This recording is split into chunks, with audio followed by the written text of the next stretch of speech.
What's up, YouTube? This is Petrol Enthusiast coming back at you again with another do-it-yourself upgrade on my CL600 W215.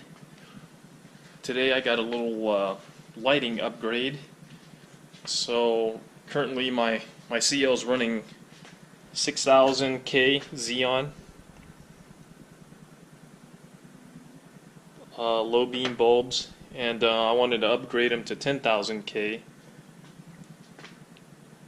Xeon bulbs. So what I'm going to do right now is just take you through a simple process in changing the bulbs in your Mercedes.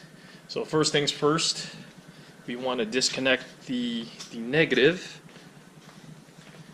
which I already did. Let me get the flashlight real quick. So what do you call that? I could show you guys. First step, safety first.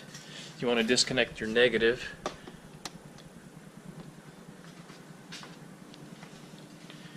And then proceed on taking the protective cover off, which is pretty easy. I already did that. If I could put this light over here. Hold on a second. I wish I gotta buy a bigger light. There we go. This safety cover, you could start on the driver or the passenger side. I'm going to start on the driver's side. So I already removed this piece off, the Xeon cover, and you want to make sure that you're wearing gloves when you do this. And right there, you can see, the bulb for the low beam for the Xeon. So what you're going to do is go counterclockwise on that, and it should come right off. So you want to put that in a nice safe place right on the bottom down there, and try to gently go counterclockwise on the bulb. As you can see the bulb right there. So there's going to be a little plastic guard that's going to be protecting it. So you want to go counterclockwise. You should be able to hear it or feel it move. And there it goes. So you want to take that off nice and slow. Right there, the bulb is nice and slow out. And slowly remove the bulb. Now this is the stock bulb. It's rated 6000K.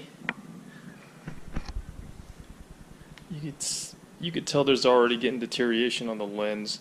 There's like a white fuzz around it, so we're going to exchange that.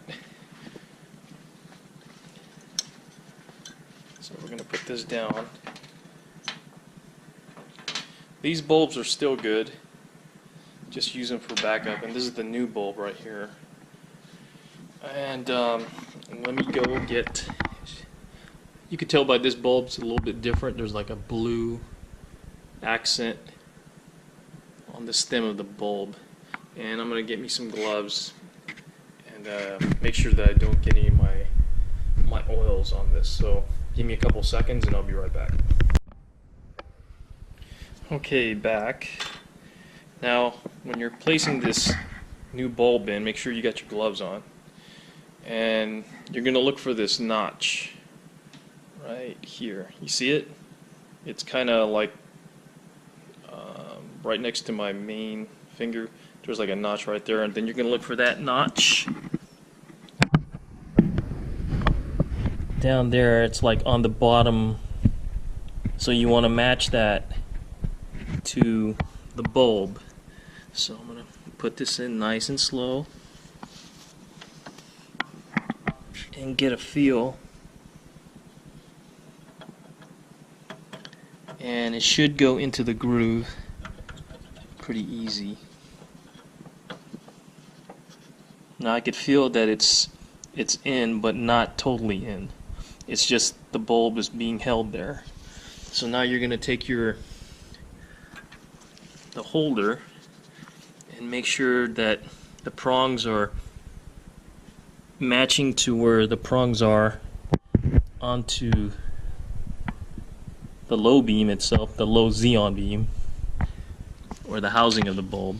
So we're gonna do that nice and slow, not to knock out the bulb. So we're gonna continue to move clockwise until we hear that snap, where we're able to turn and it should lock in. That doesn't feel right. Let's see. Okay, there it goes. Don't try to force anything. If it doesn't go, that means it's not in right. So take out the plastic housing and move clockwise again until it hits the groove, and then try to move clockwise to make it snap in. Okay, after a couple of minutes of fighting that, I finally got it in the right way. Yeah. That's how it's supposed to look like. There's like notches where the grooves go in. It's like male and female. And you will know when it's in when it's really hard to remove.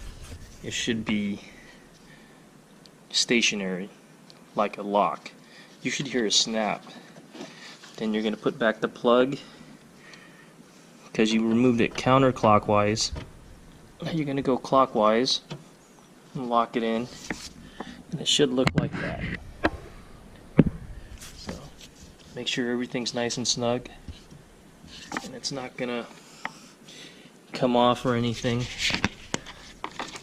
Okay, now we're going to put the cover back on. It's real tight. It really helps if you have small hands, or you're very, what is that, anorexic? I can't pronounce it. I'm sorry. Maybe I'm probably saying it wrong, but it's when you're really good with your hands, and I'm not showing that at the moment.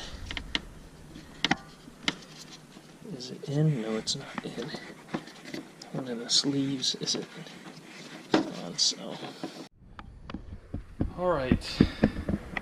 So after fighting for that for about 10 minutes, because there was a zip tie end blocking the way for that guard to go in, so now you're going to put the negative in.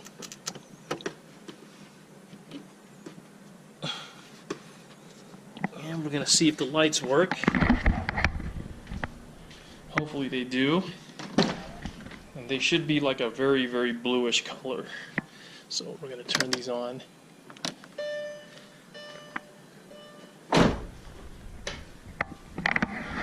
Yeah. Big difference there. It's a lot more bluer than the stock ones. And I'll show a picture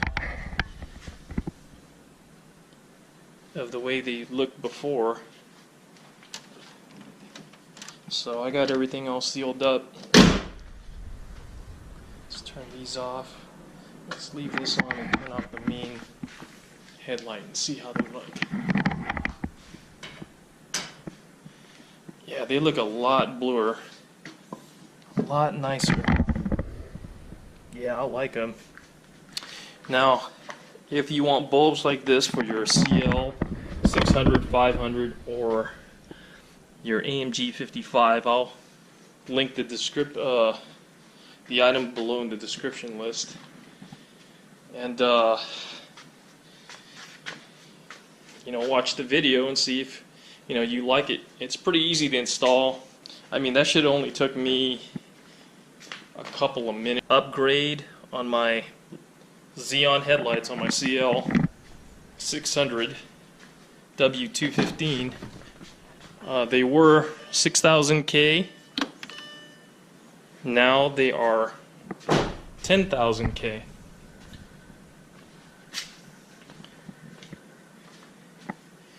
And I got some more minor mods coming up just to give it a refreshed look and make it feel up to date, a little bit more modern, because all this yellow, I'm not a big fan of yellow except for fog lights. I like the blue and the hyper white. The blue is real catchy. I mean, I just did it to my my RX-8, and there should be a video on how to install. That one's a little bit more tricky, as you will see if you do own an RX-8 and you have to exchange the bulb, the Xeon bulbs on those. Well, this is Petrol Enthusiast saying thank you for watching. Hit the like, subscribe, add positive or negative comments. And I love to hear from everybody that has the similar car like mine. If you have a CL600 or a RX-8. Thanks for watching, and see you next time.